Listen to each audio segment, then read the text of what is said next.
Welcome to the last panel of the 25th anniversary telephone book extravaganza. I'll just say something, which is I have had so much pleasure putting this event together with Anne and Avital. Anne, in particular, is, I mean, any of you who know her know what an exceptional and extraordinary person she is, but I've just never seen anything like this, and I've seldom enjoyed anything quite as much as this. So working with you has really been important to me and important for me, and I want to thank you.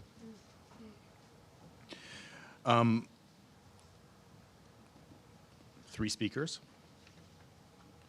We'll start with, who's first? Kyoo.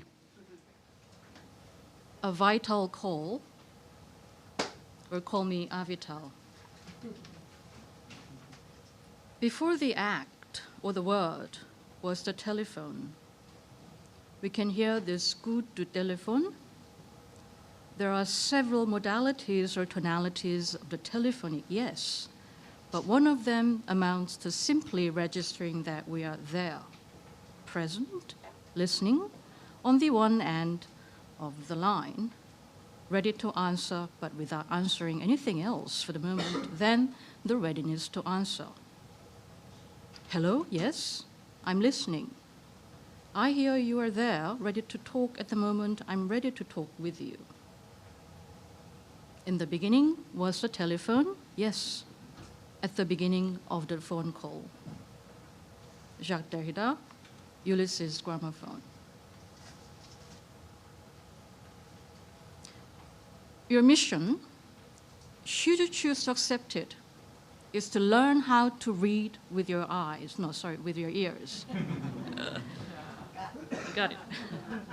Respond as you would to the telephone, for the call of the telephone is incessant and unremitting. When you hang up, it does not disappear, but goes into remission. This constitutes its Dasein. There is no off switch to the technological. Avital Ronell, a user's manual from the telephone book. Let us begin. This call cannot be completed as dialed, so don't even think of trying again. But instead, as Avital suggests, we could at least read with our ears on end.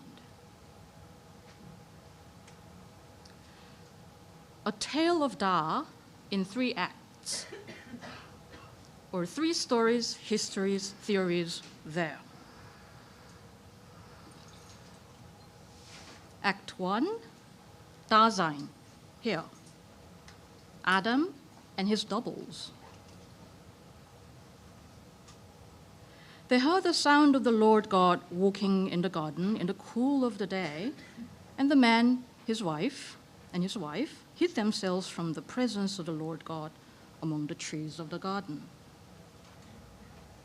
Then the Lord God called to the man and said to the man, quote, "Where are you?" Unquote. He said, quote, "I heard the sound of you in the garden, and I was afraid because I was naked, so I hid myself." End quote. Genesis. Quote, ... and yet, end quote.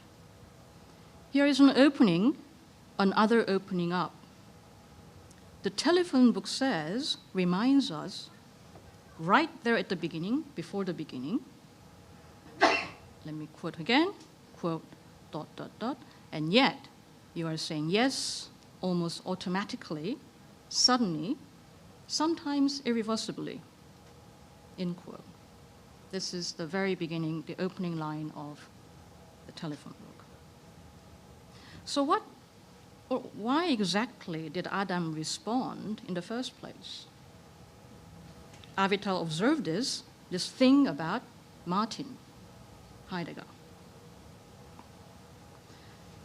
Quote, Husserl, whose name suffered erasure by Heidegger under the same regime, Heidegger had deleted the dedication to Sein und Zeit, was removed from the offices which Heidegger now occupies. Husserl was not there to answer. He would not even answer to his name. The mentor had had his telephone removed. During Heidegger's tenure, a telephone was reinstalled. These gestures are connected to the paternal belly of the state by the umbilical of the telephone. The scene was technologically set for Heidegger to take the call. Preliminary, we shall argue that what came through on that day was a certain type of call of conscience. Why did he answer precisely this call? Or say he did? Page 19, telephone book. Yes, I repeat, quote, almost automatically, suddenly, sometimes irreversibly. Adam, where are you? Martin, where are you? He is called, he, big H, is calling him, calling out his name, this man's name. What is it called again? Naming. Calling Adam, Adam, when calling him for the first time, as if for the first time. Calling Adam the moment he is called to appear as Adam to Adam himself. Big time. Big H. Say Herr Hegel, Herr Husserl, if not her, to whom we shall return. Naming a necessity, Kripke, nay, the necessity of unnaming or refiling at another nail salon. For the moment, right here, let's first just see what happened, what's happening, reading with our ears. Adam and Martin, see how you gave it away, has already given it away automatically.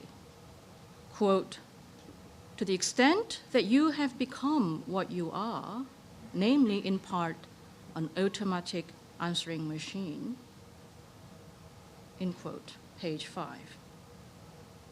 Why could you not just say, yes, I'm here, right here? Why acting like a college student who goes into overdrive to explain why he was absent and why he's sorry? My dear, it's called overture. What is this, his hide and seek, this play? Isn't God already equipped with a GPS? Isn't Adam already GPS enabled? Or perhaps then what we are talking about at stake is the ultimate blindness, or blind spot of the surveillance machine, quote, the umbilical of the telephone, unquote, or umbilical, connecting, quote, the paternal belly of the state, end quote, to vocal slice of conscience, or conscience, knowing together. But what? With whom exactly? If you don't see something, just say something into existence. Or God says, if I don't see it, I pre-say it to make it say it.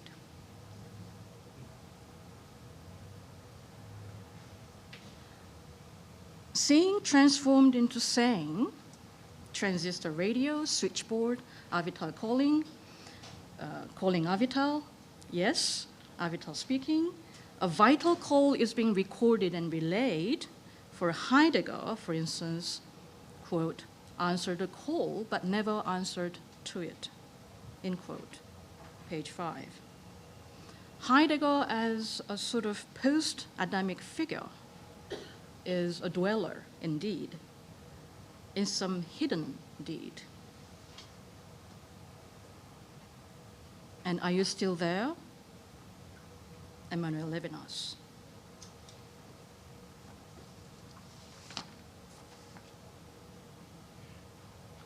Act 2, Dasein hier 2, Dial Ma, on the eve of being. Indeed, the call is precisely something which we ourselves have neither planned nor prepared for, nor voluntarily performed, nor have we ever done so. It calls against our expectations and even against our will. A quotation from Being and Time by Heidegger, recited in the telephone book. The BT, the British Telecom slogan says, "It's good to talk." Or is it? Or do we mean more simply, it's time to talk, or not as yet? Dial Ma. It is as if Eve were catcalled into being, the eve of being. On the other hand, or side, if you wish, Derrida's cat is looking at you in his bathroom or her bedroom. Hello, Kitty.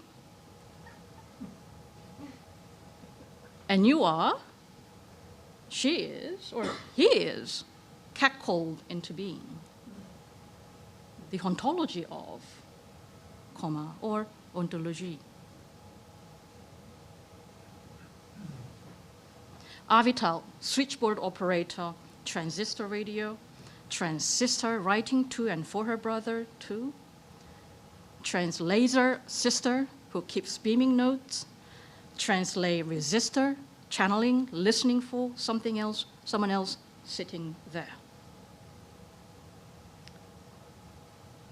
Here's a telegraph from poet Ariana Reins, October 30th, 2014, addressed to Avital Ronell, arriving at Kyoo's BlackBerry. Quote, "Dearest Avital, all day today in Paris, my phone has been acting strangely, and now I know why.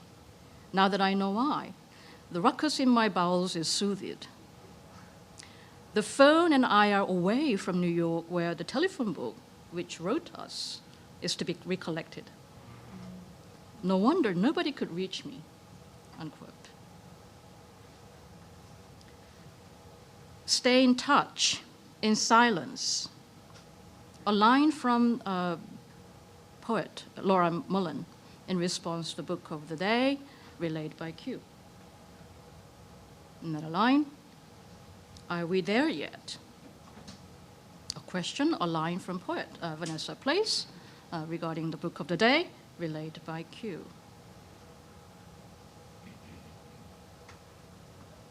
Quote, "Maintaining and joining, the telephone line holds together what it separates. It, capital IT, also as in IT technology, it creates a space of asignifying breaks and is tuned by the emergency feminine on the maternal cord reissued. The telephone was borne up by the invaginated structures of a mother's diaphragm." Page 4. This presents the dark side of the telephonic structure. Take Benjamin's hand, if you will, when he, resounding bell, names the telephone after an absent brother. The telephone of the Berlin childhood performed the rescue mission from a depleted solitude. Page 6. This instrument of destinal alarm, the disconnecting force of the telephone, enables us to establish something like the maternal superego. Page 9. So again, Adam, where are you? Where is the ah, ah? This time, the mother is calling. Mother is coming. Oh, the mother is coming. Isn't she indeed? Not to place you or punish you or push you away or back inside, but this time to emplace you. Quote, emplace you. Or rather, all of the above and below. What a concept. Placial impregnation. Did I say spatial designation? Yes, no. As Helen Sisu muses, reflecting on her cat, quote, how do we telephone each other? The need to telephone has always existed because it is vital to recall the mother. And all mammals bear the trace of the first telephone cord, unquote. The cord that sausage links, if you will, others, all the others, the mother, father, brother, sister, all ears, readers with ears with the fears, and fears with tears.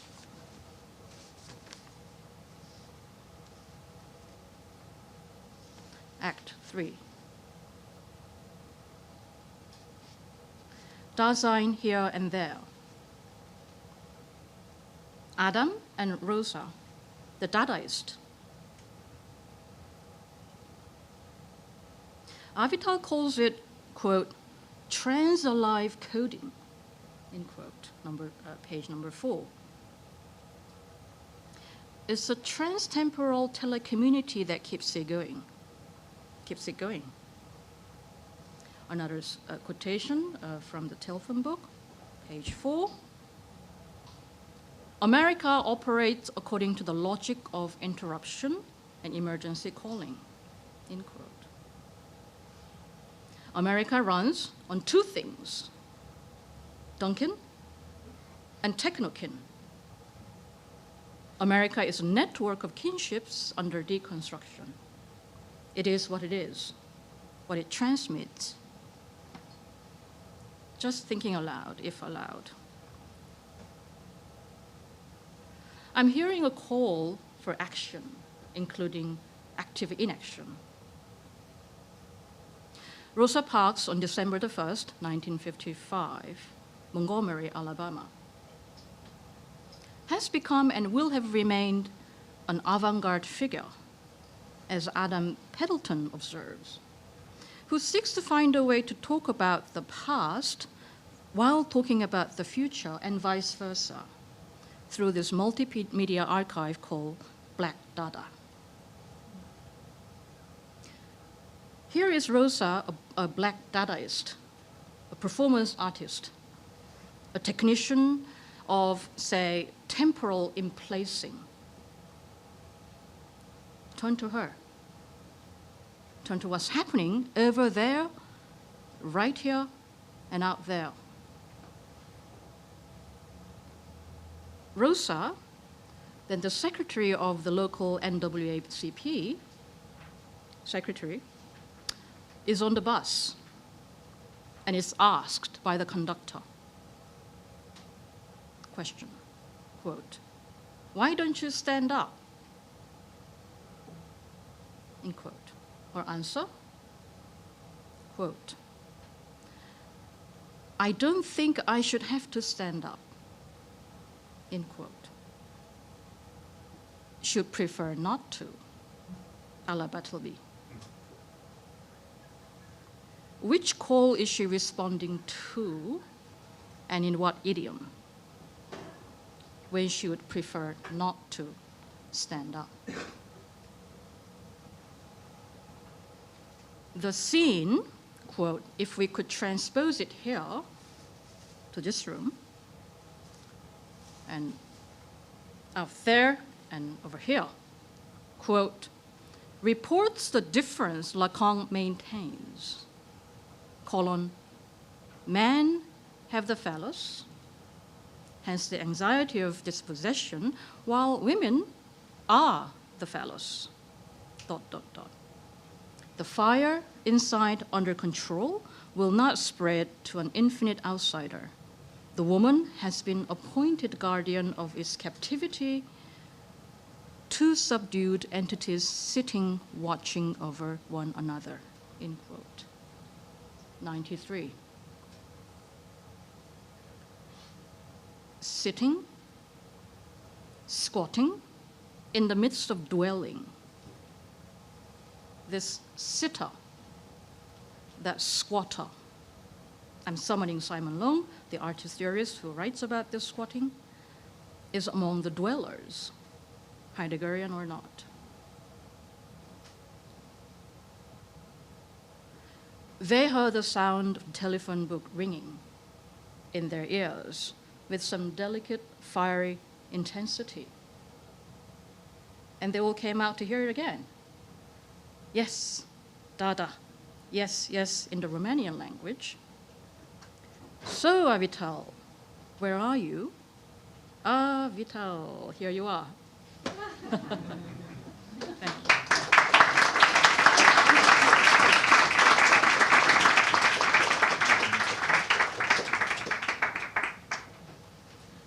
Thank you. Elissa Marder. I'd like to thank Anne and Ben and Robert. And Avital, you'll be getting your thanks in a minute. But I'd also like to thank the other speakers. And many of you will be hearing a replay of things you've already said. So you can put in your own name where it fits. I'm going to begin with an anecdote and an epigraph. And the anecdote, if we have time later, I'll read you the whole thing. I first heard this on the quiz show, Wait, Wait, Don't Tell Me, and some of you may have heard this. But the latest in telephone technology is now a phone that can do everything but make calls or text. So the phone actually gets sold with a phone. And the phone is called, it's Alcatel thinks it has the solution and its latest Android phablet is called this is for you, Elizabeth, the Pop Mega. And it comes, so that's the phone that can do everything but talk. And it comes with a little buddy. So and so you actually get a phone with a phone now. And then the epigraph, which almost everybody has alluded to in one way or another, and I'm very irresponsibly taking it from the context of Heidegger and National Socialism and just floating it in the air, is the one-liner. The worst moment in the history of technology may not have an off switch, but only a modality of being on. And I have a title which just came to me, and it's got problems, but it's just called It Gets Better. So before I say anything else, let me scream it from the rooftops for all to hear. The telephone book changed my life. I might even go so far as to say it saved my life as a scholar and a thinker. Back in the times when phones still had cords and bookstores still had books, TB cut through the static of my own death drive and threw me a lifeline. The situation was critical. Unable to get with the program dictating the disciplinary parameters of my professional life, I had begun to sink into a state of alienated paralysis. Avital's critical thinking shook me out of depressive slumber in which I was then mired. The telephone book opened my ears to another kind of critical voice in another frequency altogether, one that remains attuned to the task of reinscribing the feminine, technology, the relation to the maternal body, unmourned losses, and then this list gets even more interesting, so I'll say it nice and slow. Sacrificed animals, war, addiction, the death penalty, and the persistent politics of bad faith. And she reinscribed all of that back into the critical discourses and cultural practices from which they had been expulsed and by which they had been repressed and objected. So I first read the telephone book sometime in the early 90s. This is the one. and I carried my copy with me wherever I went. The book kept me company and plugged me back into what mattered most in some of my favorite works of philosophy, psychoanalysis, and literature.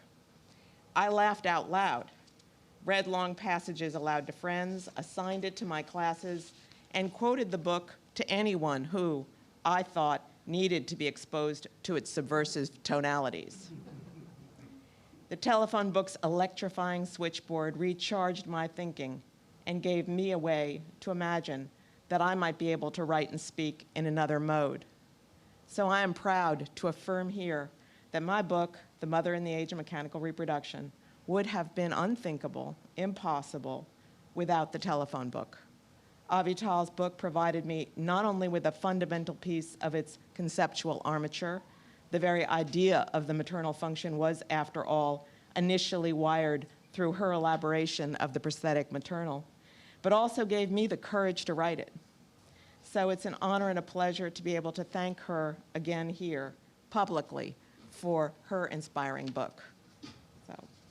So it came as somewhat as a surprise to discover, upon rereading the telephone book from cover to cover for this special occasion, that the book has gotten even better now than it was when I first read it back in the day. By better, I simply mean this. In its precise analysis of the many affective, ethical, political, psychic, and rhetorical structures underwriting the telephone as a privileged synecdoche of technology more generally, the book is uncannily attuned to the most urgent questions raised by many of the new technologies that have emerged since the book's original publication. So for those of you who actually were born yesterday, and Dominique, you know who you are,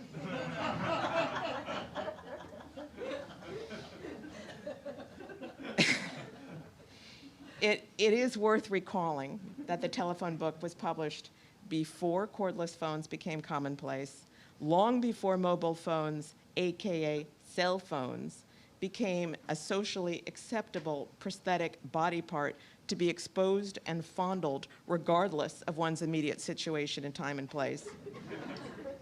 And of course, eons before the internet became the organizing matrix for all connectivity, connections in and to the world.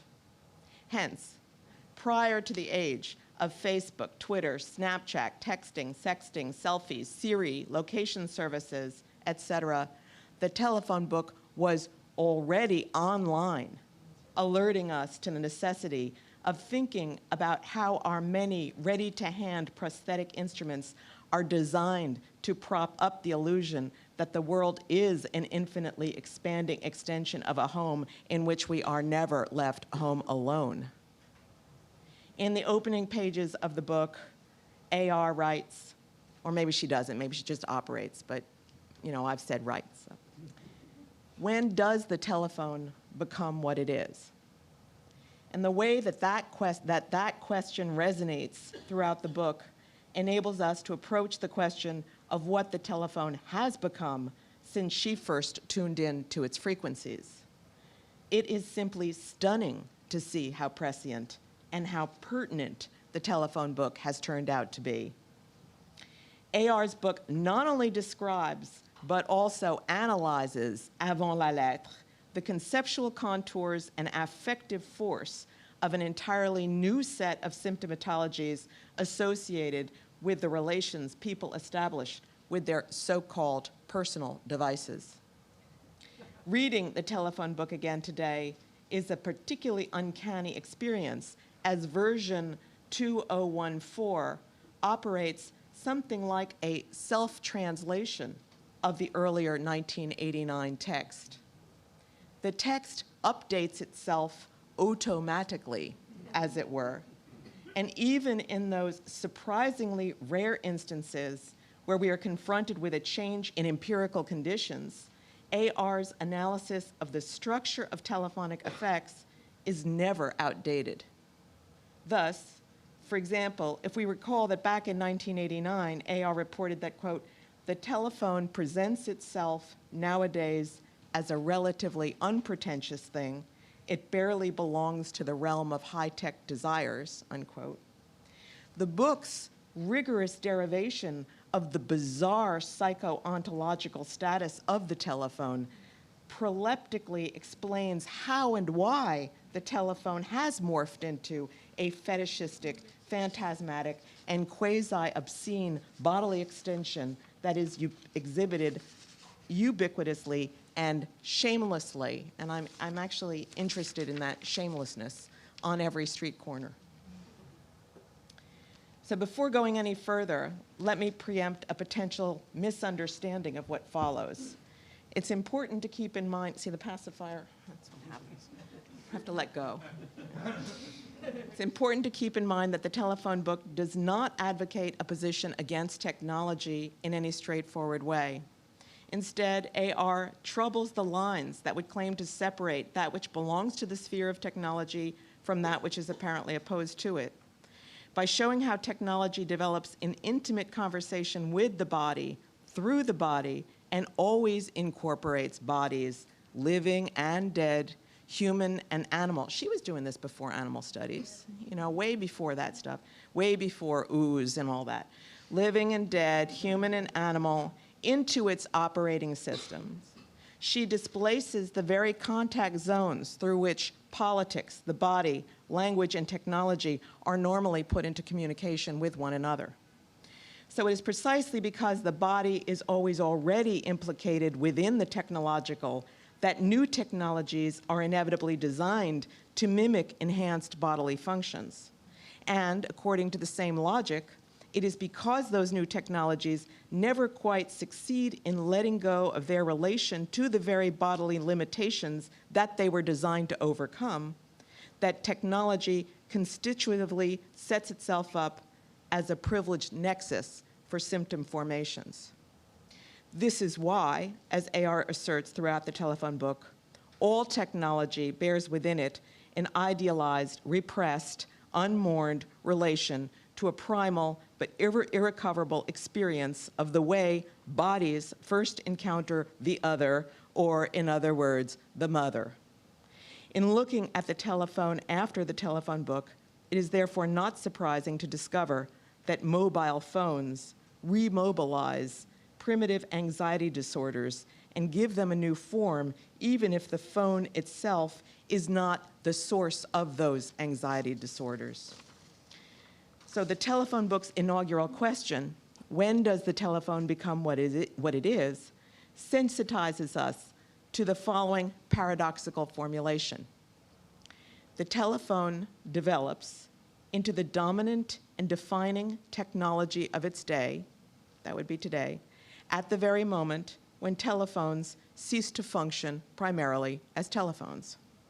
So the very technological development whereby the telephone has ostensibly realized its potential, achieved its telos, and accomplished its destiny, moves it away from its intended function. And here, if I had time, I would kind of run a whole riff, like Freud, of drive between, aim, source, and object on this point. So over the last 25 years, the telephone has undergone a kind of Bildungsroman narrative. Sometime after 1989, the infantile telephone left the confines of the home, cut the cord, and grew up to be a mobile smartphone. But in turning away from the ear, the cell phone immunizes itself from its own autobiography and pushes the mute button on the signals emitted by that mummified dead ear that AR had discovered encrypted in the story of the telephone's conception. By abandoning its primal attachment to the ear, the telephone has extended its reach and colonized most all other sectors of connectivity.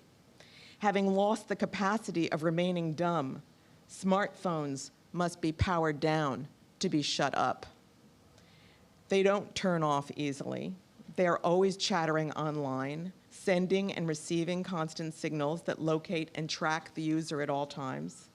The smartphone reorganizes the body differently by creating a new autoerotic relay and perhaps a new umbilicus between the eye and the touch screen. Its constant demand to be touched rewires the connection between eye and hand. but who or what kind of body is being touched on this touch screen? The screen seems to function dually as the material support for projections of all kinds and as a way of splitting or separating off something from being known or perceived. And this is the structure of fetishism, which Elizabeth already told us about. But it is the dual function of the touch screen that lends the mobile phone its perverse or fetishistic quality. The cord phone, by contrast, was merely neurotic.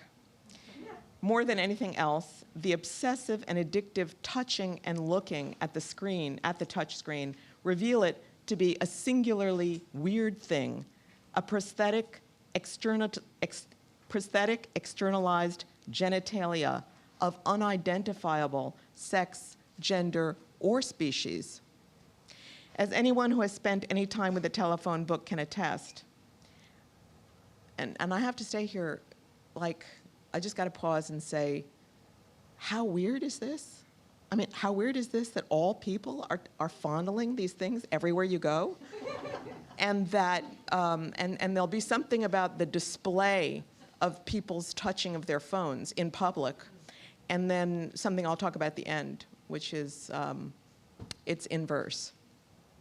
So, as anyone who has spent any time with the telephone book can attest, some of the most striking and enduring insights in the book touch upon the very way that the telephone performs a complex psychosexual rewiring of the body's autoerotic relation to itself and to an absent mother who has taken up residence in the superego. Riffing on Freud's contention that organ function can be affected by disturbances in the superego, A.R. writes, and there are two long quotes from Avital. So, first long quote. The extent to which the telephone feeds into the psychogenic disturbance of which Freud writes, or in fact simulates it, needs to be seriously considered. Understanding the organ as such, in its singular unity, still needs to be determined.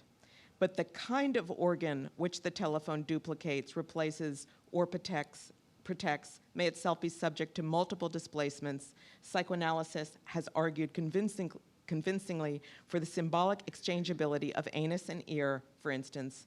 If by this logic the telephone begins to behave like an actual genital, in quotes, we may be opening the shutters on the scandal which accompanied its conception. And Elizabeth quoted this passage, and now I'm going to go on to quote a slightly different one.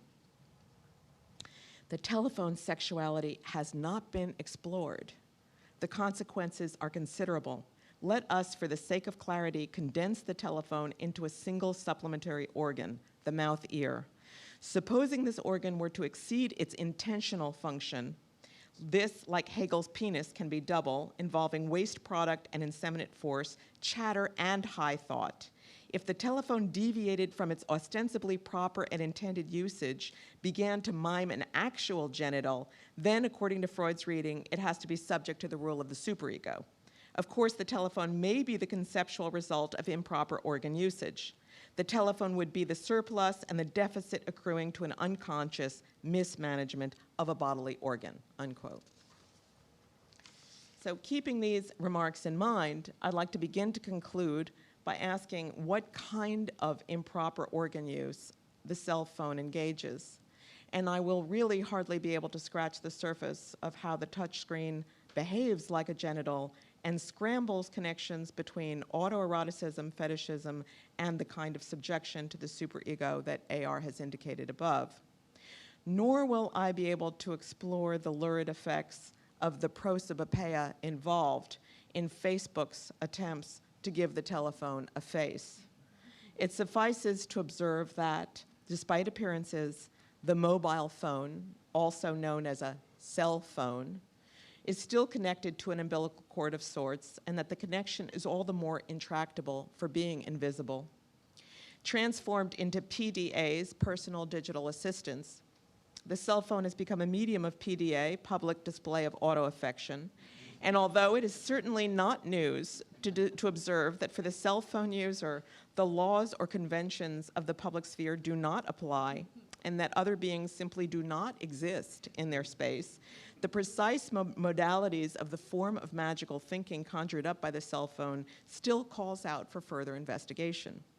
If, as AR has shown, telephonics broadly construed can be said to begin in and with the consequences of being bound to respond to the call from the other, then its instantiation in the cell phone can be observed to offer a disarmingly violent rerouting of that call. Otherwise preoccupied, the cell phone user implacably and very effectively wishes all others into temporary non-being. In its cell phone incarceration, the telephone has fully transvalued its values and reversed its charges. In lieu of summoning an absent other to the caller, as in the primal cry, "Watson, come here, I want you," the cell phone executes its infantile sovereign function by absenting its user from its premises and by removing others from its existence through the fixed attention of its fascinated downward gaze. As the telephone dominates the technological landscape, telephoning as a social practice has in fact waned. The age of the cell phone and the withering away of the public phone, and I had to cut out a whole section about Superman and The Wire, but you can imagine it, about the phone booth. And I think the age of the cell phone and the withering away of the public payphone correspond to the decline in actual telephonic conversation. Calling just to call, out of the blue, out of a desire to speak to someone, has become a gesture so intimate that is often experienced as a violent interruption, and that's what Avital was talking about earlier, about that, and even a violation. And we may have lost the capacity to experience the ethical thrill of that violation. But the telephone book asks us to remember who or what we are trying not to mourn when we fail to attend to the call of the other. The book still has the freshness of the surprise elicited from an unexpected guest who crosses the threshold. Like the fortune-telling book that it is, the telephone book was always already there, dialing it up to the future. Thank you. Antje Pfannkuchen. I also want to start thanking Anne and Ben and all the others involved behind the scenes for organizing this event. I would also like to thank everyone who's still here, holding out until the end and not exhausted enough yet. And of course, to thank Avital for the telephone book and everything else. As many before me here, I'll also keep it a bit personal for a start, and because for me, the telephone book has been the medium that not only connected my two teachers, Avital Ronell and Friedrich Kittler, it was also the medium through which I received the call to come to New York. The first copy of the telephone book I ever saw was lent to me by Friedrich Kittler, and suddenly when I began thinking about this 25th anniversary here, I remembered the dedication that Avital had written for him. And it said, "For all the party lines we share." And I have to admit that at the time, as a young student in Germany with not enough English yet, I was very unsure what that was supposed to mean. Because I think I imagined them partying somehow. Because even though Gemeinschaftsanschlüsse, this German word, they must have existed in Germany, it was by far not as popular an institution as it seems to have been all over the US. And looking it up now alerted me to the fact that only in 1991 the last party lines were abandoned in Connecticut. I don't, do the young ones of you even have an idea what a party line is? No?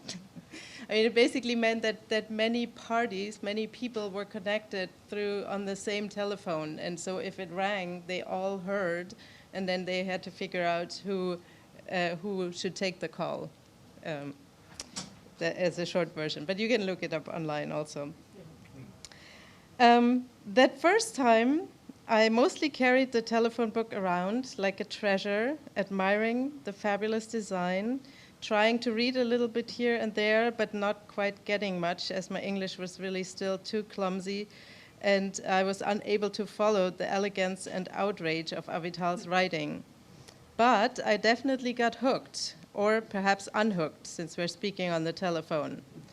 I took the call, and in the beginning, I took this technological call so literally that my first stop at NYU turned out to be in interactive telecommunications, where I became quite literally, and that's a quote from the telephone book, a technologized command post, deeply immersed in high-tech gadgetry. Technology was definitely dominating my course. But just before getting lost in the romanticism of the high-tech hippies, I finally rerouted the call and started working on my PhD with Avital. I dropped what I was doing, what I had been, and became what I am, a priori and automatically indebted. Also a quote from the telephone book. Reading and rereading the telephone book in the process, I started to comprehend a little more how technology, that's also the quote from the telephone book that we've heard somewhat before, so I comprehended a bit more how technology too obeys the law of responding, of answering a call at whose origin we are encountering so much static. We cannot yet answer the question concerning technology, except by answering its call. We have to stay with the call that seeks to pull us in and to shorten our leash. The static is always there, nevertheless I'm responding.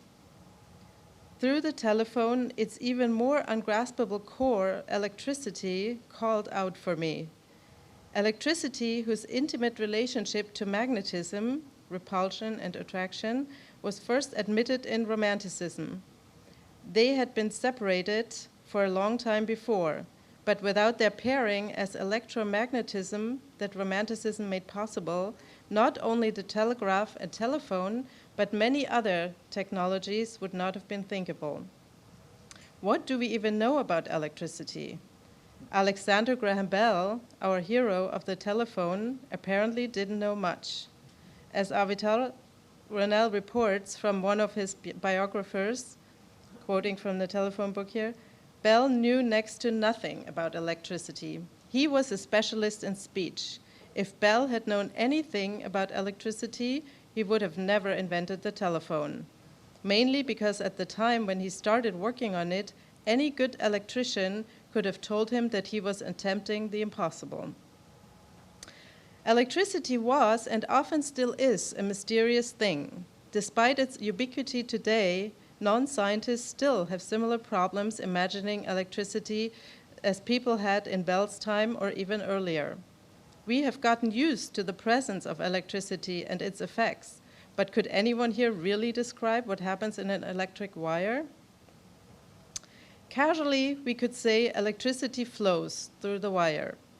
And this flowing quality of electricity is what, quoting from the telephone book, is what installs the paradigm for a language opposed to a signifier that strangles and overcoats the flows.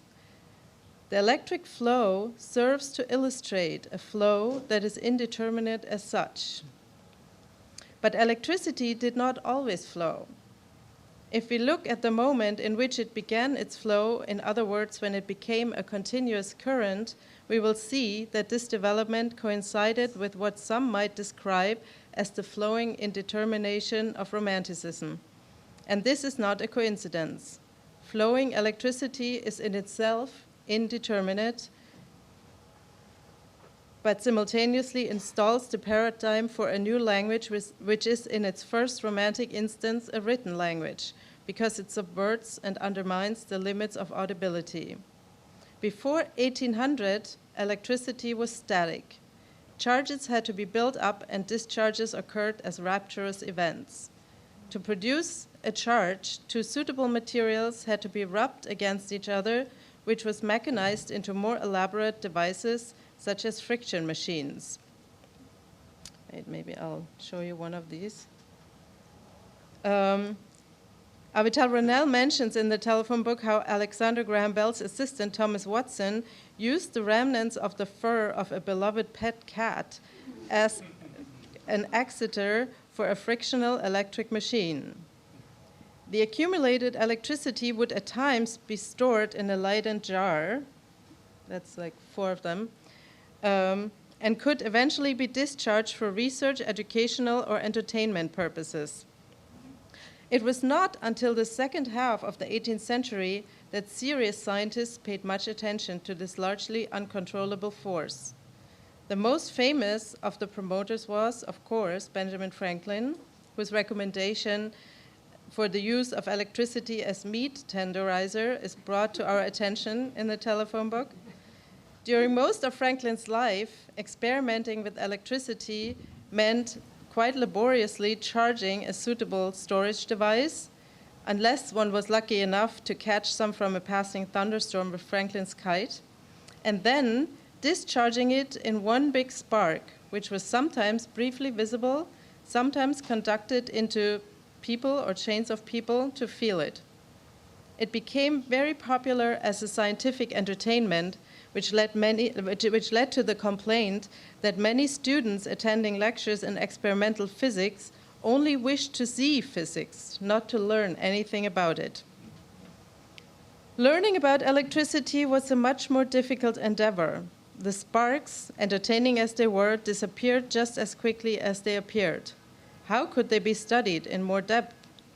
A new development in the 1770s was brought about by the electrophore, constructed by Alessandro Volta as a device that with only one charge could suddenly create a multiplicity of discharges over time. It spurred a flurry of experimentation among many of his scientific colleagues. Only Franklin was, according to one of his biographers, too busy to do experiments with the electrophore to test his theories of electricity on it. The German scholar Georg Christoph Lichtenberg took on this task and came out in support of Franklin's theory of positive and negative electricities. Many other physicists at the time considered multiple types of electricities, but Franklin and Lichtenberg bonded over the duality, or pairing, as the telephone book reminds us of the significance of pairs. Lichtenberg's decisive finding were visible traces of electricity on the electrophore that were not only beautiful, but also manifested themselves in 2 distinct shapes. And these are these. Well, I mean, the longer I've been looking at them, they look like the mouthpiece and the list like of an old school telephone, like when it's like turned towards you.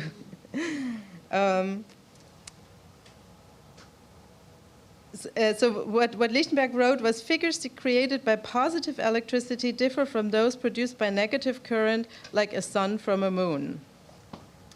This visible evidence convinced Lichtenberg that there are 2 types of electricity, or 2 modes of one electrical matter that cancel each other out according to the rules of positive and negative values. Quote from Lichtenberg was that. While for Lichtenberg it was most important to assure the scientificity of electrical research, the figures contributed to the popular interest in things electrical and soon began to play a key role outside the immediate science context when they were embraced by romantics and became exemplary for their reading of nature. The figures arrived in the Romantic laboratory almost simultaneously with the subsequent device Volta had created after the electrophore, the Volta Pile. This pile, first introduced in 1800, is the device where electricity really began to flow. The Volta Pile was the first chemical battery creating a continuous current, meaning an actual electrical flow. So this romantic laboratory where they arrived together, the forms and the figures and the pile, belonged to Johann Wilhelm Ritter in Jena, a mere 15 miles from Goethe's Weimar, but we won't go there today, even though it was Ritter who built a galvanic lab for Goethe. Experimenting with both figures and current, Ritter was at the center of a romantic science that also included first attempts at an electric sort of telephone avant la lettre. The problem was that Ritter tried to communicate with the electric current directly, not an electromagnetic modulation on a wire. As a result, his experiences were completely different from Alexander Graham Bell's and Watson's. The telephone book reports how Watson took the opportunity for listening to stray electric currents on the silent telephone circuit. But when Watson goes on in his autobiography to say, "I perhaps may claim to be the first person who ever listened to static currents," he's oblivious of a much older history of listening to electricity. Even his preservation of, quote from the telephone book, "the savage acoustics at noise level as asignificatory signals, planetary talk, supersonic crackles, without rushing in a supply of semantic cover," has predecessors. Ritter marks one of these rhizomesque shoots, as Avital calls it, of the telephone's genesis. And he was just like, quote from the telephone book again, "just like the first family, Bell, Watson, and the telephone, exceedingly poor. They barely had enough money to feed them all. They lived on electricity alone." And like one of Thomas Pynchon's electro freaks, Ritter was occupied with shooting electricity into his head. Ritter had taken his cue from Volta, whose attempt at listening to the real, the current itself, Bernhard Siegert classified as the primal scene of all accidents affecting the telephone switchboard operators of 1900. Except that for Volta and Ritter, it was no accident at all to insert the 2 poles of the electric pile into their ears. The practice of self-experimentation was absolutely common at the time, not only because few instruments existed that would have allowed different kinds of measurements, but also because, to quote Ritter himself, "the physiological scheme of the individual is the physiological scheme of the earth. The entire world must find itself again in man en miniature. His anatomy and the anatomy of the earth's body and that of the great human body are one." This great romantic unity of man and world allowed for deductions from one to the other, also in the realm of experimental science. So naturally, Volta, in his attempt to understand the inner workings of the electric current he had just produced with his pile, made it flow through his body. He had 30 or 40 pairs of silver zinc plates in his pile and the poles in both ears. These are you can see like all these little plates that are stacked on top of each other because it was a pile, literally. So Volta reported the following effects. I'll put here, that was the French in which he reported it to the Royal Society.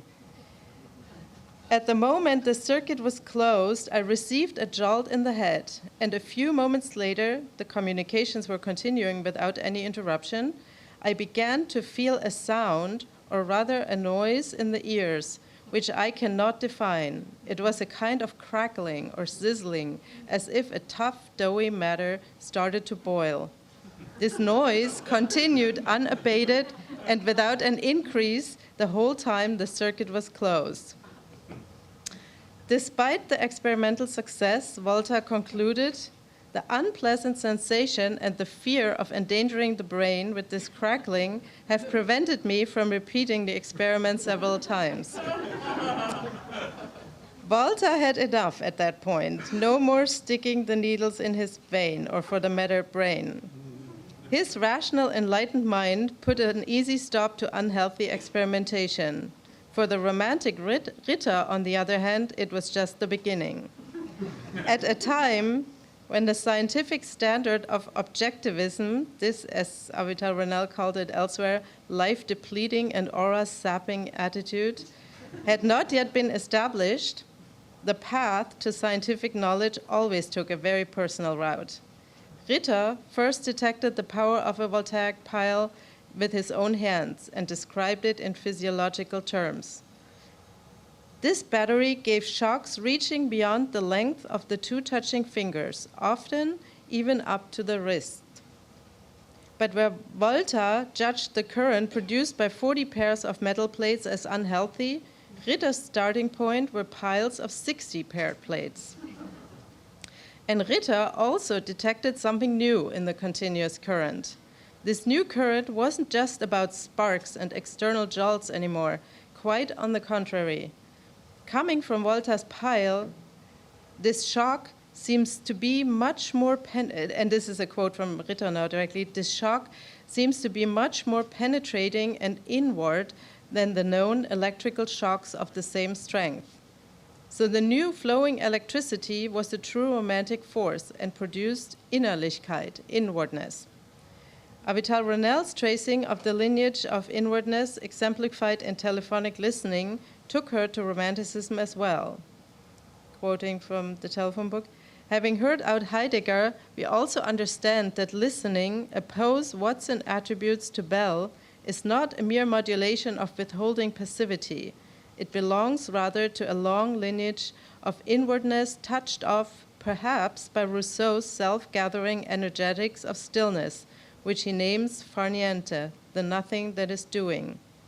So perhaps another rhizomesque offshoot, or another rhizomesque shoot touched off inwardness in Ritter's touching of the continuous electrical current.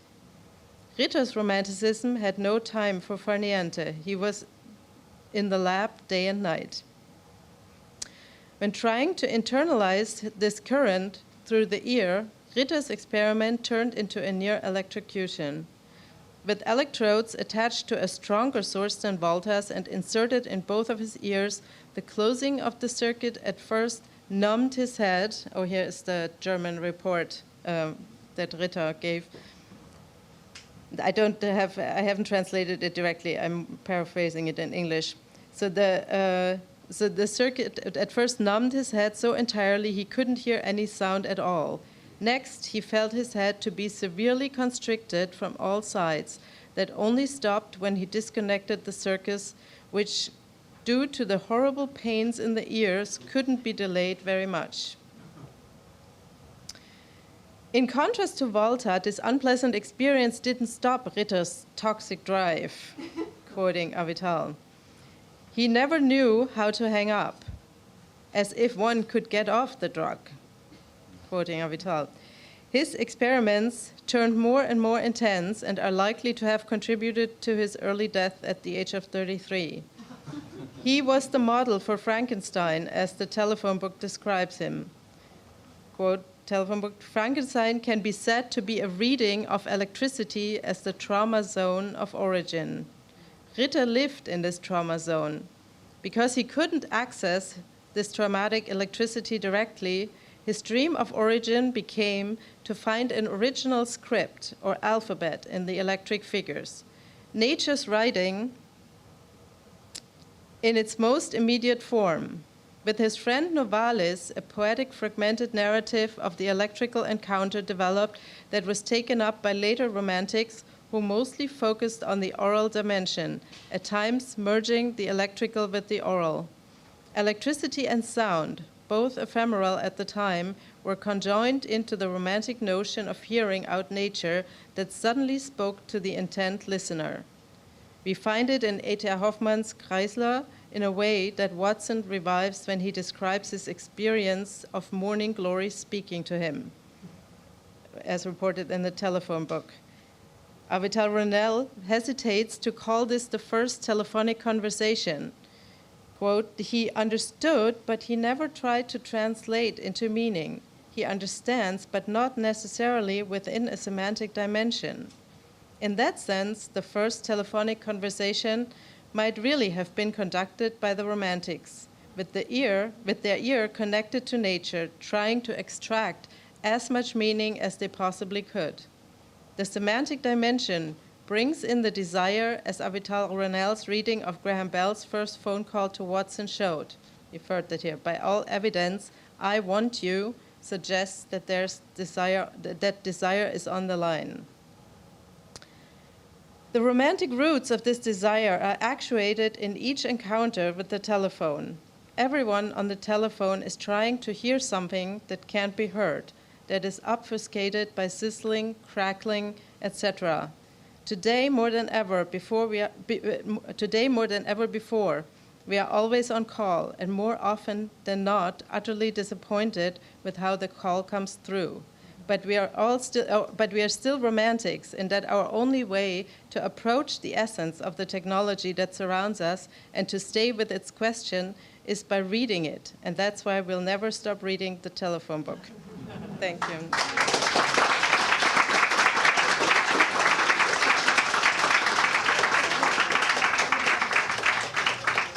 Thank you so much to all three of our presenters. I think it's, I guess appropriate that we should end on beginnings or re-beginnings. Eve being catcalled into being, Volta hearing static electricity, static noise for the first time, and then this sort of interesting re-beginning of the telephone as a kind of pocket transitional object, or what, in Winnicott's language, or what Bion would call a bizarre object, which is an object that tracks psychic fragments, the way a sort of magnet might sort of pick up little bits and pieces of metal.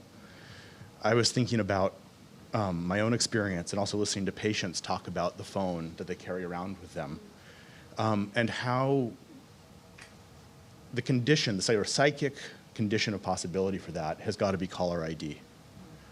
Right, and that what makes it possible for us to carry this awful thing around in our pockets and in our purses is that when the call does come, now we do think we can know who's calling. We can at least guess who's calling. And I was thinking about like, how different would the history of the 20th century and the history of philosophy be if Heidegger had had caller ID? And I remember this from the first time reading. I have a very sort of literal mind. The telephone book in a seminar with Elizabeth Weed many years ago, and kind of feeling like, well, he didn't really know who was calling, did he? I remember being sort of kept up by this because, after all, like all of us back then, I was getting calls all the time. I had no idea who was calling me. But it was always all I knew. It was always somebody who wanted something. Imagine if Heidegger had had caller ID, and imagine the kind of ethical consequences of that kind of knowledge or foreknowledge, what difference that would make for answering the call. So a few minutes for questions, and then what we're going to do is play a 12-minute sound piece by our friend Tom Levine from Princeton, and then Avital is going to give a few remarks, and then there will be hang up. Yes, a closing reception.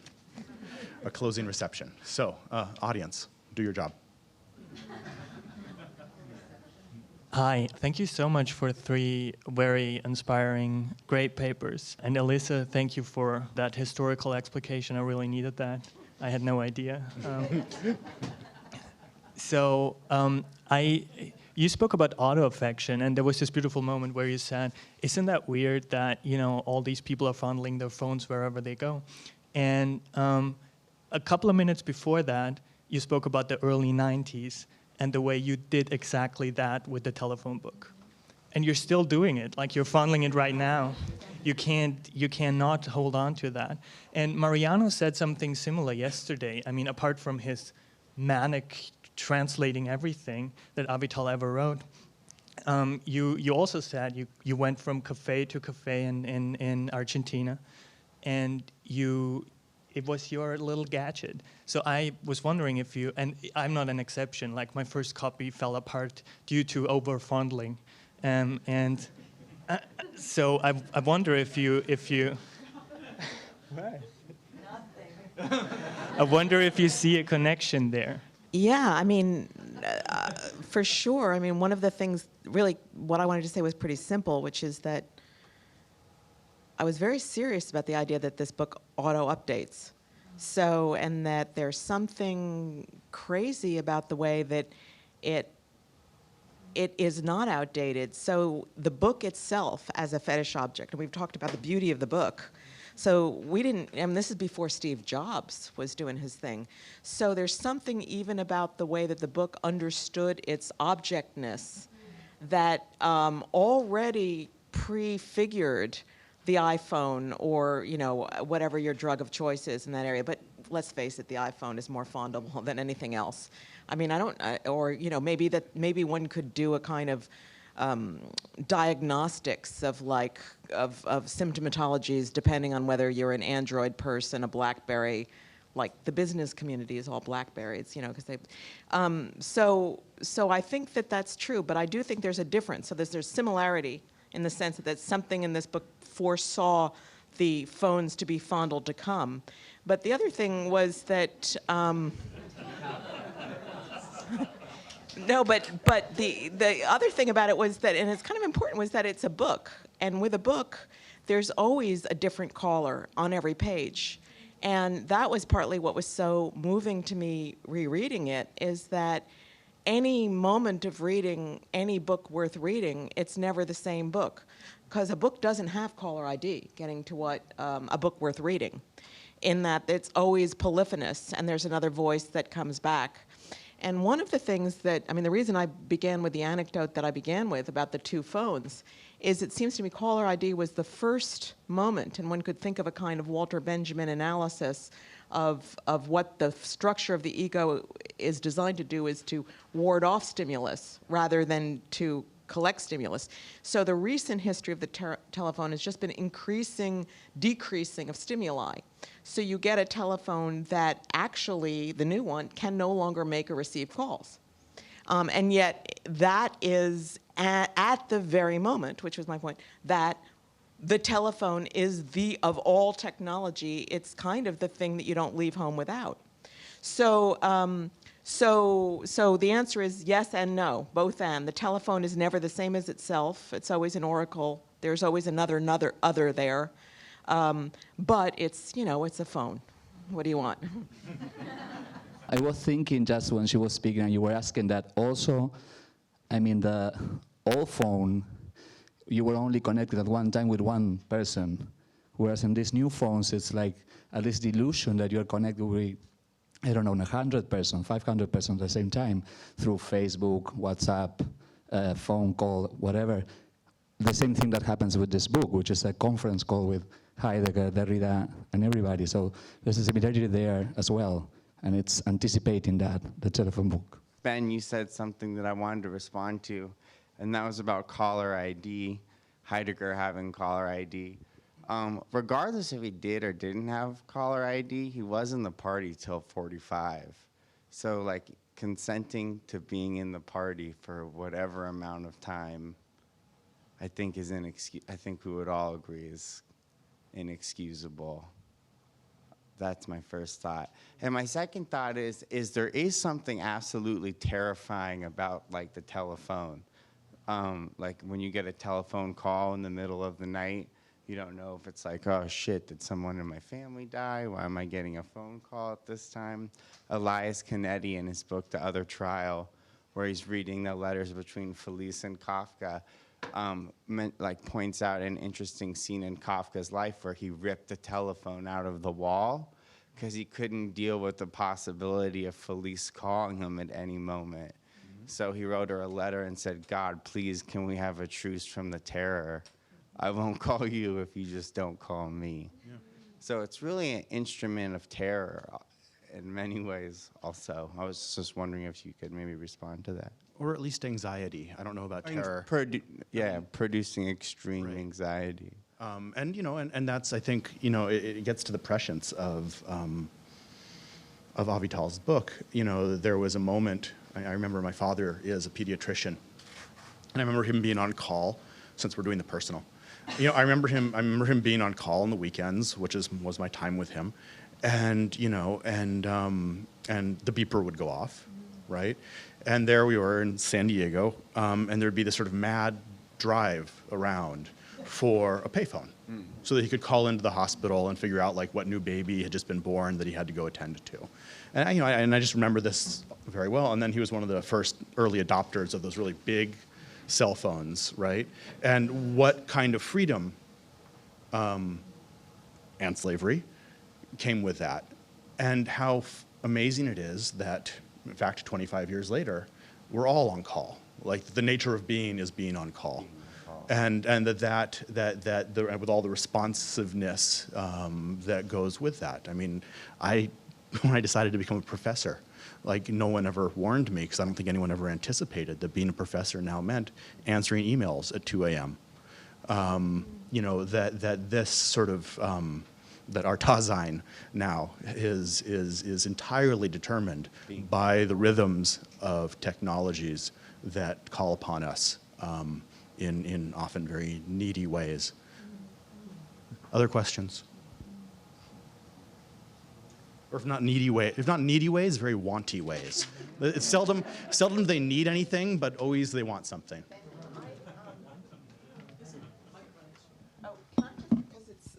I just wanted to read the text from the Wait, Don't Tell Me, and because it's actually... Yeah, are you sure it's not a joke?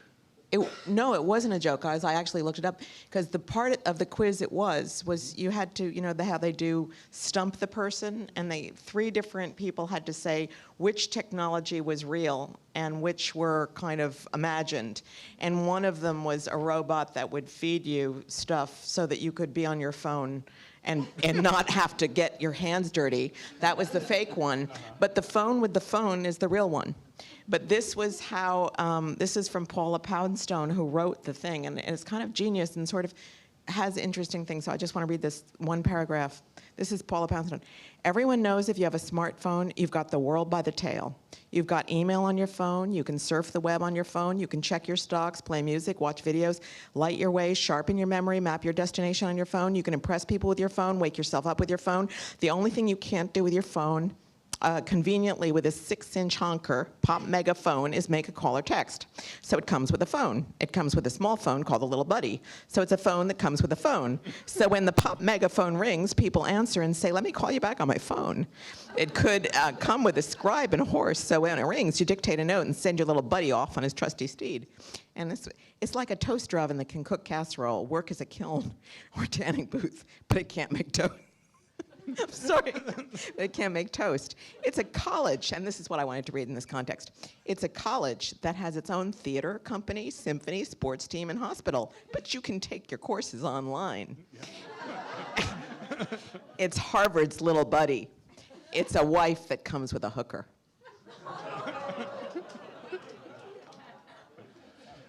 That Paula Poundstone can write. Yes, please.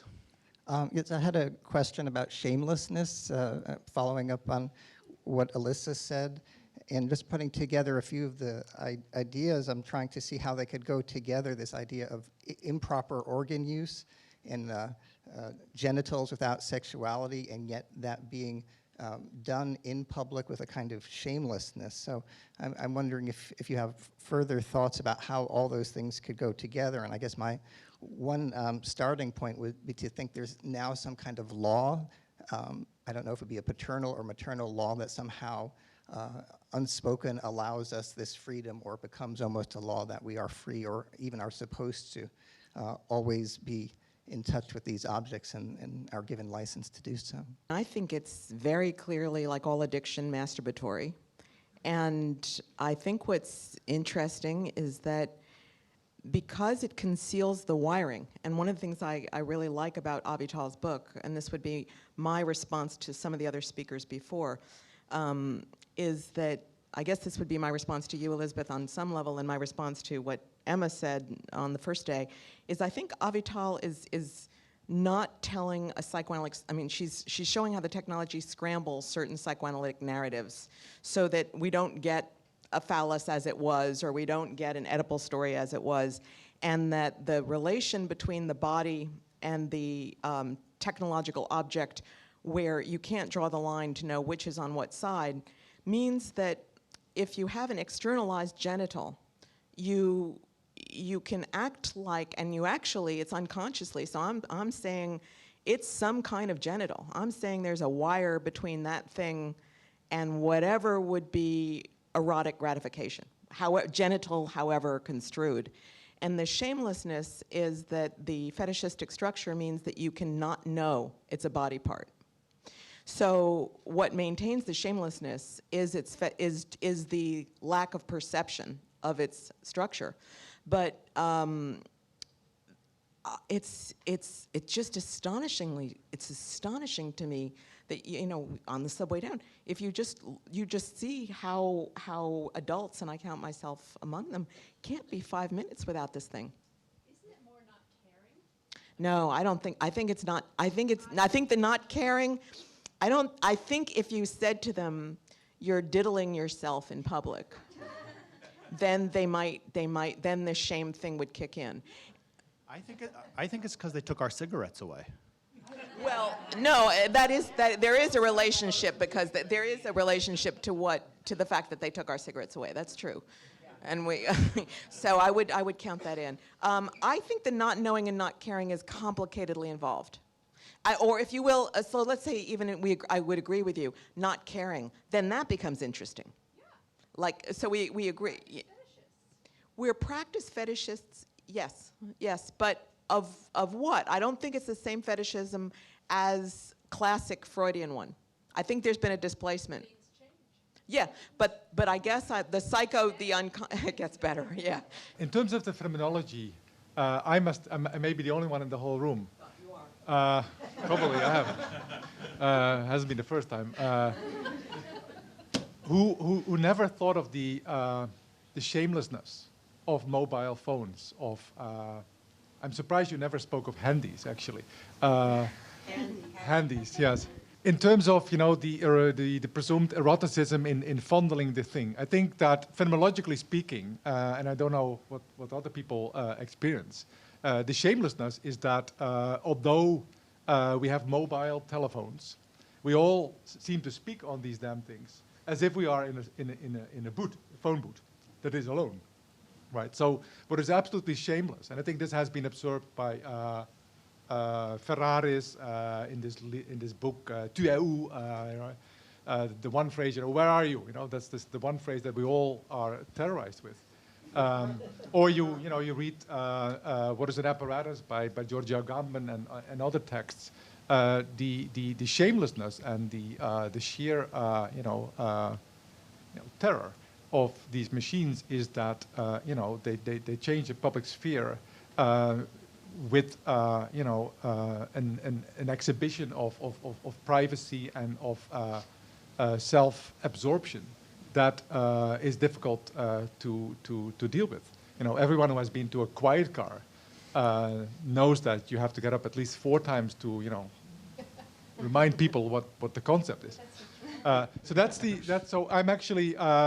I don't believe that anyone fondles his or her cell phone erotically. I wish it were true. But Hent, I was also making that point, and actually what I was trying to say is that it's part of the same structure, that change in the sphere, because what I was saying is that people disappear the other. So it's kind of the opposite of an apostrophe.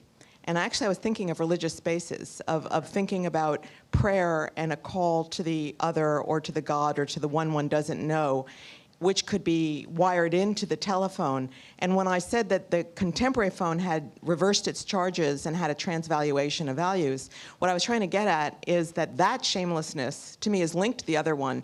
And it really is about wishing the world out of existence. So and you see the people on the streets, they do not see others. They don't hear others, they don't see others.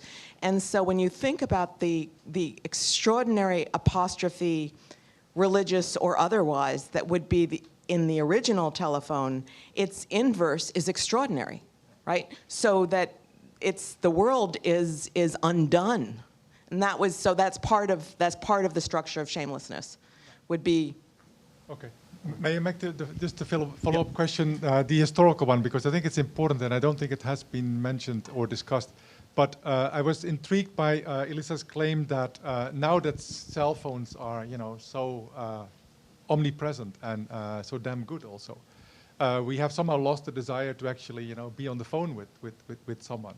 And I wasn't quite sure to what extent, for you, that was an observation that had to do with the, unprecedented character of mobile telephony, or whether something else is at stake. And I was reminded of the opening pages, I think, of good old Hans-Georg Gadamer's Wahrheit und Methode, Truth and Method, where he basically reflects upon the fact that the moment that the postal service start actually to function properly, the practice of letter writing just decreases dramatically. Or we could go one step back to Derrida's Platon's Pharmacy. The moment you can actually write something down, and in order to remember, the desire to remember somehow decreases as well. And so I'm asking myself, in speaking about these phenomena, do we believe that, say, the telephone or modern teletechnology is something qualitatively novel and distinct, or are we just puzzled and intrigued by the fact that what has dramatically changed is the sheer scale and pace of these technologies, not their inherent paradoxical structure itself? I am so excited that we've ended up back at the dialectic. Good. Do you want to answer quickly, but then we're going I to was very end. quickly answer. Yeah. I would say yes and yes. I think I agree with what you're getting at, which is, yes, you could find the cell phone all the way back in Plato. I mean, that you could find a structure that would be like it all the way back, but that doesn't mean that with the ways, and this is where I thought Antje's presentation was kind of great about electricity or sympathy, that at different historical moment, those potentials that were always already there in a structure play out and produce different effects. So, Join me in thanking our panelists, our operators.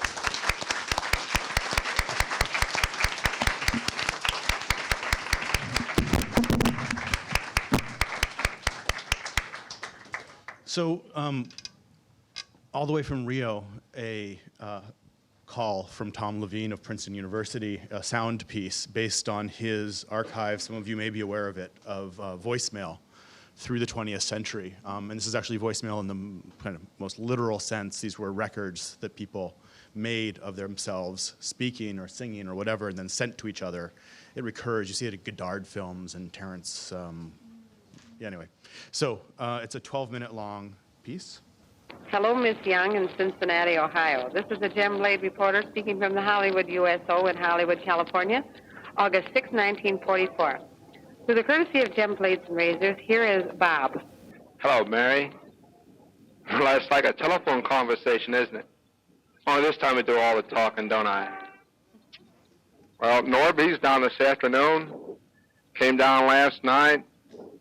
I worked about 6:30, and I come over the back. She was sprawled out in my bunk, sound asleep. And him and I, we went over to Ocean View Park, the Casino Gardens. Saw Harry James and his orchestra. Must have been about 4 o'clock when we left there. We were pretty tired. Went back to the barracks and got Norbert to bed. We got up around noontime this morning. And then this afternoon we were down on the beach, down Santa Monica Beach. Walked around a bit, and then we came over here to Hollywood. And here I am, over here in the Gem Blade booth, talking to you. And, Mary, you know what this here girl in this here booth wanted to say to you? She said, I'll call her your sweetheart. But I more or less had to make her change that. You know what I mean? Anyway, I'm not doing so hot here. Well, tonight, me and Norb, we're going over the Palladium over there where Sonny Dunham is playing, and we're going to do some more dancing. Norb is getting to be quite a hepcat, Mary. You ought to see him. So long. Hello, Mother. Hello. Are you Gilbert? Yes. Oh, my goodness, this is Ann Elman. Oh. I didn't think about your being there. What's that? I didn't have to think about your being there. She was calling your dad, and I couldn't hear what you said. I would like to talk to Dad. Yes, well, Dad's coming from the other direction. All right. They're all flying, everyone to a different phone. Here's that. Hello, how are you? Good, fine. I'm in Dickinson. How are you? Yeah. I came in yesterday morning. I surprised Dorothy by getting here about 8 hours earlier than she expected me. Sure. Well, that's fine. Are you having a long time again? Oh, no, it was a 2-day pass. Oh. I managed to get off early enough Friday so that I got home 7 o'clock yesterday morning. When do you have to leave? This afternoon as usual. Oh, grand to hear your voice. Anyway, how are you? Oh, just fine. How's Dorothy? She's fine. Dorothy just came all right. Dad hasn't seen them yet. Oh, all right. The pictures look nice. I got those. Oh, you did? That's good. The little ones, you mean? Yeah. Mm-hmm. Well, we're having a picnic tonight up in Southwood with a troop. Yeah? Mm-hmm. And so we'll have a nice day of that. Sunshine and nice up here now. How is it down It's there? nice and clear here, too. Oh, that's good. It's been pretty rainy for 30 days. We haven't had much rain here, I don't think. Rains about every day here. What's the news at camp? Any activity for Oh, going abroad? nothing special. We went on bivouac the other night. Yeah. So I didn't get much sleep before I came home. Not very much on the trip either, I guess. Well, I rested as usual. You like the pillow, do you, or don't you use it? Oh, yes, I used that pillow. It came in very nice. I think you find that dumb. Mm-hmm. Well, I think they'll be sort of slow about sending them until they notice how things are going, don't you? About what you say? About sending the soldiers, any more soldiers abroad, so they know where they want to and how things are going. One never knows. No, of course they don't. It may make some difference. The report this morning was wonderful. Did you hear it? From Normandy? Oh, I guess I did hear something about it. I wasn't listening too close. Mm-hmm. Give our love to everybody down there. Yes, I'll do that. We're up to go to church.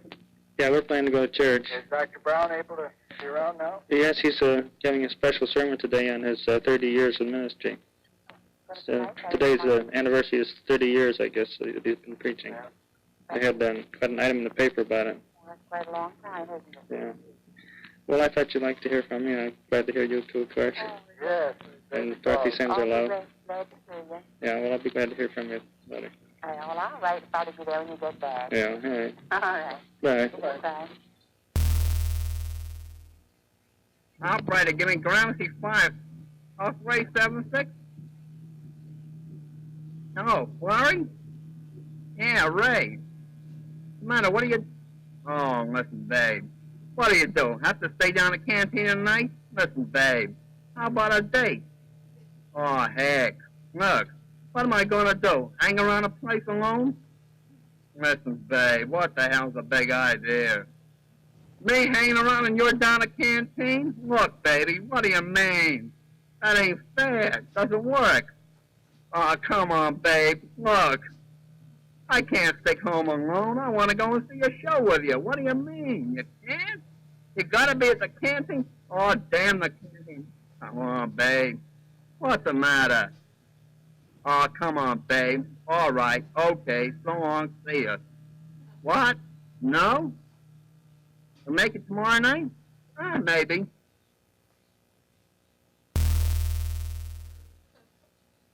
Hello, is Mother there? This is Frank. Hey, man. Frankie's calling you. Hello, Frankie. How are you? Pretty good. How are you? Oh, fair. Yeah, me too. Huh? You got plans for Mother this afternoon? I was going out for a trip to the farm, I guess. That's about all. I figured you would be, so I called this morning. Yeah. Well, here she is. Yeah? Well, Hello, Mother. well, Frank. Thanks. Happy Mother's Day. Mother's Day surprise. What? This is a Mother's Day surprise. I thought it would be. Helen didn't say anything, did she? No, why did you tell her you were going to do Well, it? yes. She knew I was. Yeah. Told her a couple of times. Yeah. Hope you have some fun this afternoon. What? I hope you have some fun, whatever you're going to do. That's good that your voice sounds Well, it's early in the morning. Oh. I haven't changed much. It's early in the morning. You haven't got cold. Well, I always do in the morning anyway. How's your girlfriend? Oh, swell. Yeah? Her brother came home last night. I met him, so we're going to have dinner together today. A bunch of old sort of family reunion, only I'm in on it. And, Is he in the university? no, he's in college. Oh, college. Penn State. And he's home Aunt for... Dorothy tells Granny to go out and see a girl every day. The Aunt Dorothy tells Granny to go out and see a girl every day. That's a slight exaggeration. Oh, slight? Very slight. Not very much. Oh, and then I got a dinner date with him Tuesday night.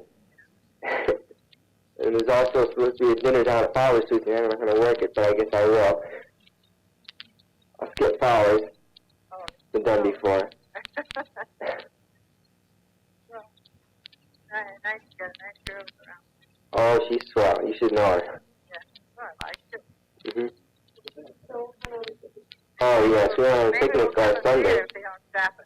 What's that? Maybe we'll come and see her if they don't stop us. Why don't you?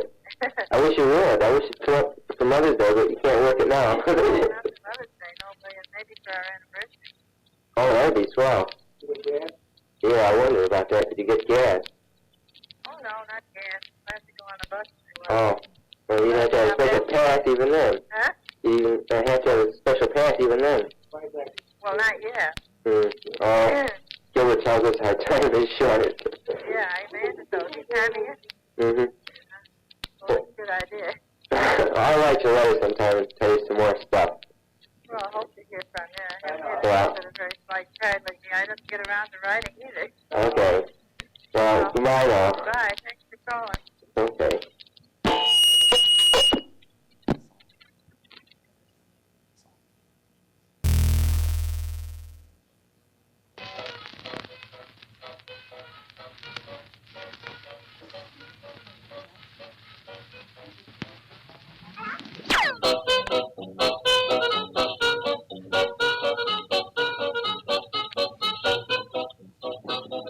Hello?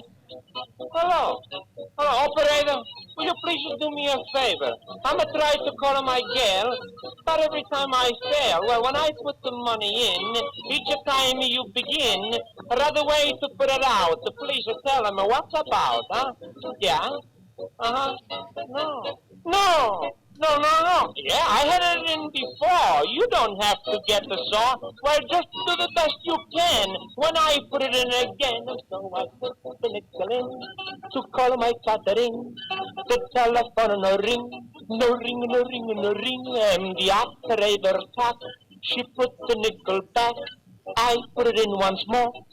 Out like before, I gotta make the call, and there is a middle hall, and there in confidence, well, I just put 10 cents, and the telephone no ring, no ring, no ring, no ring, and in and out and in, to call my Catherine, I don't lose my control, and there is another hall, well, it's 25 cents, so what's the difference, but the telephone no ring, no ring, no ring, no ring, well, I show her I'm a man, so I'm gonna try again. Yes, hello? Hello? Hello, operator? Why don't you call me agitator? Well, I'm a good citizen, and I love my Catherine. You bunch of the scarol. Which number is I call? It's a Macedonia 2. Yes, I fight 2. I do 2 out of That's all right. I speak with my interest. That's not your business. Here's the nickel. Don't you shout.